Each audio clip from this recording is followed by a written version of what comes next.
Good morning everyone, myself Vaishnavi Shaw and I have selected the topic Gametogenesis for this presentation. So as we all know that human being a sexually reproducing and viviparous organism, so several reproductive event that goes on into the body. Taking from gametogenesis, which means formation of gamete, to insemination, to fertilization, and further the development of blastocyst, to its implantation, gestation period and parturition. So there are remarkable difference between the male reproductive system and that of the female. If I talk about the male reproductive system, the gametogenesis which takes place, it is termed as spermatogenesis. What it is termed as? Spermatogenesis. Genesis means formation. Formation of sperm. Sperm means seed. It has been taken from Greek. Okay. Formation of sperm is termed as spermatogenesis, which takes place inside the male gonad. And what is that male gonad? It is testis. The primary sex organ of male is testis, which is oval in shape, isn't it? Pair of testis is there in the abdominal region. The testis, which is 4 to 5 centimeter in its length and 2 to 3 centimeter in its width, which is covered externally by a tough connective tissue covering, that is known as tunica albuginea. What it is known as? Tunica albuginea. Now it internally folds into membranous structure and form 200 to 250 lobules, and each lobule contain at least 2 to 3 seminiferous tubule inside it. Okay, 2 to 3 seminiferous tubule inside it, which connects to the retitestis, then vasa efferentia, epididymis and vas deferens. Okay, this seminiferous tubule is the place for spermatogenesis. If I talk, as it is a duct-like structure, if I will take the cross section area, it will show a circular-like structure, right? It will show a circular-like structure, which is like this, which is externally lined by cell known as tunica proparia. What it is known as? Tunica proparia. And internally it is lined by germinal epithelium. Germinal epithelium. This germinal epithelium will give rise to two kinds of cell: germ cell, Sertoli cell. You will see over here.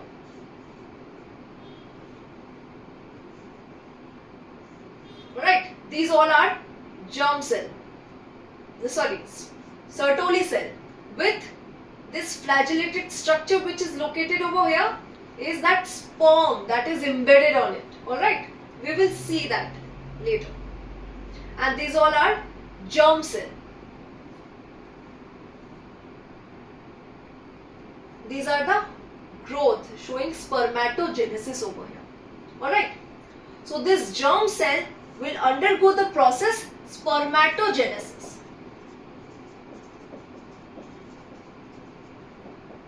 To form sperm. Spermatozoa basically. The sperm means, as I told you earlier, seed, and this zoa came from animal. Okay. Pause. Now this spermatogenesis, I will divide it into two major steps. First is formation of spermatid, and second is spermiogenesis.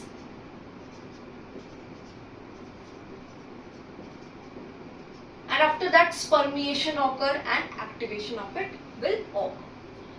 So for formation of spermatid, as I showed you that a germ cell is there, that is spermatogenic cell.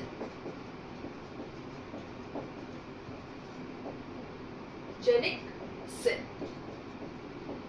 It has ploidy right now, diploid, that is 2N.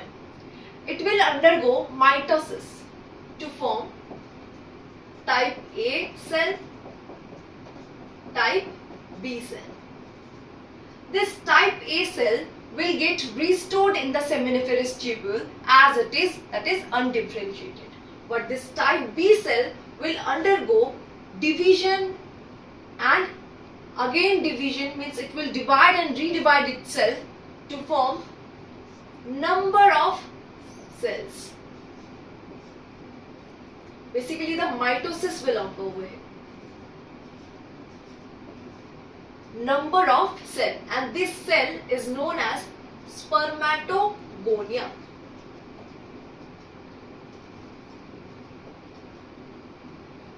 Where as mitosis happened here, so the ploidy will remain diploid. Okay. This process is known as spermatogoniogenesis, as spermatogonia is getting formed.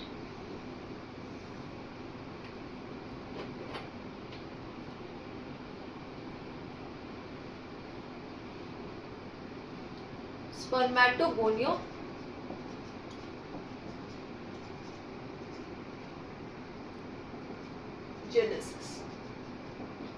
But this phase is known as phase of multiplication. Phase of multiplication.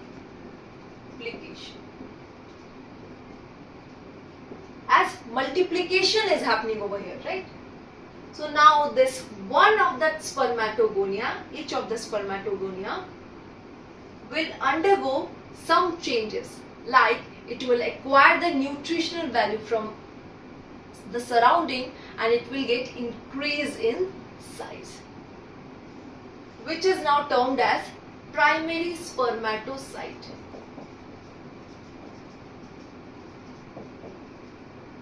Now this process is known as spermatocytogenesis. Okay.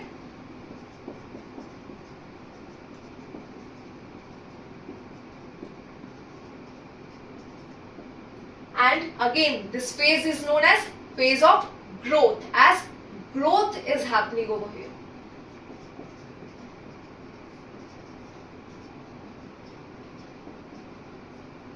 This primary spermatogenesis, spermatocyte will now undergo meiosis 1, which is reductional division, right? So here the ploidy was diploid, 2N, and after meiosis 1, reductional division, the ploidy will get changed from diploid to haploid, that is N in number, and this cell is termed as secondary spermatocyte.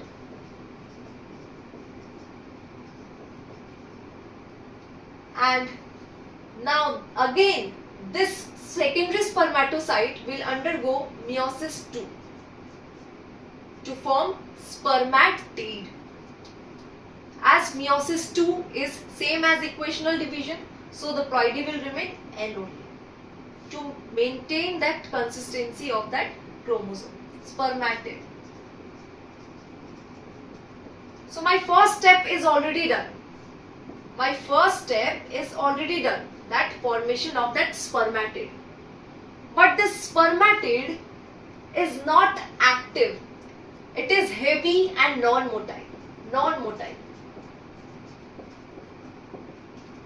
So the process of transformation of that non-motile heavy cell into motile spermatozoa.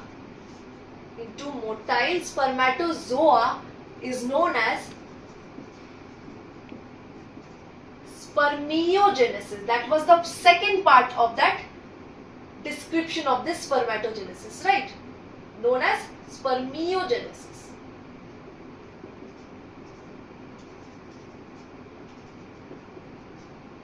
Where this spermiogenesis can be divided into three major steps.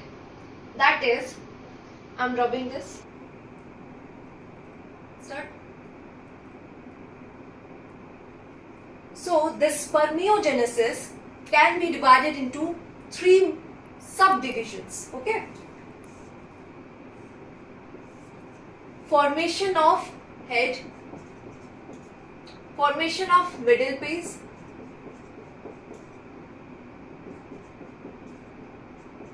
formation of tail. In head, as you must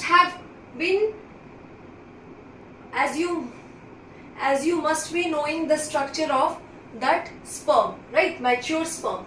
In head, majorly nucleus is there.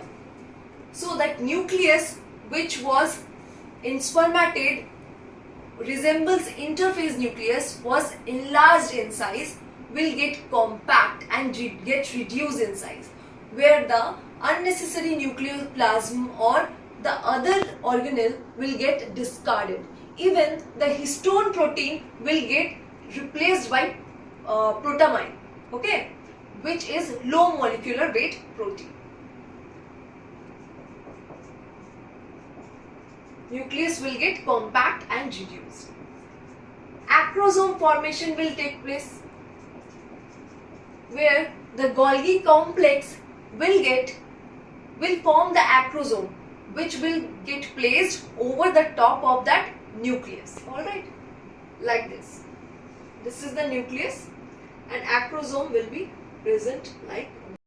Now the formation of middle piece, where the two centriole, that is proximal centriole and distal centriole, will move behind the nucleus and will get arranged itself into 90 degree. Okay, where the distal centriole will form the axial filament and proximal centriole will get involved in fertilization.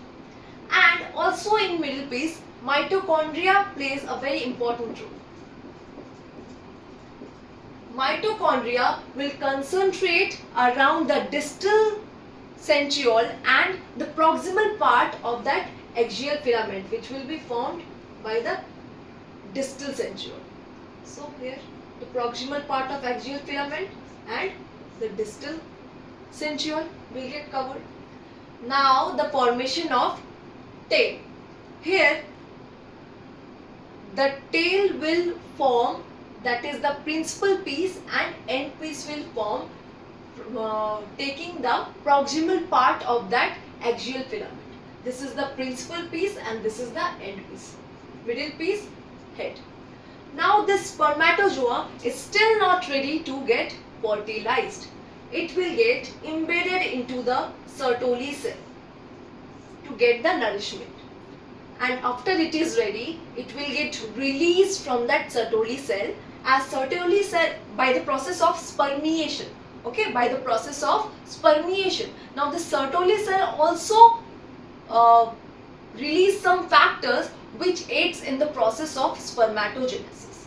Like it produce testicular fluid which will transport that spermatozoa into the epididymis, where the activation of this spermatozoa will occur. Okay. So several hormones are also there which will regulate this spermatogenesis process. Like that of hypothalamus, which is master of master gland. It will release GnRH, that is gonadotropin releasing hormone, which will act in the pituitary, which has, we all know that anterior pituitary and posterior pituitary. So the anterior pituitary it will act on and it will secrete LH and FSH. So this LH will act on interstitial cell or Leydig cell. It will act on Leydig cell that is present in between the seminiferous tubule, and which will form then testosterone. Okay, and this FSH will act on Sertoli cell,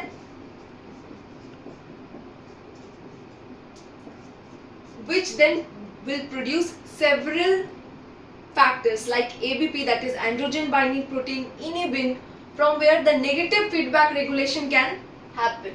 Okay, negative feedback regulation can happen. That's all. Thank you so much.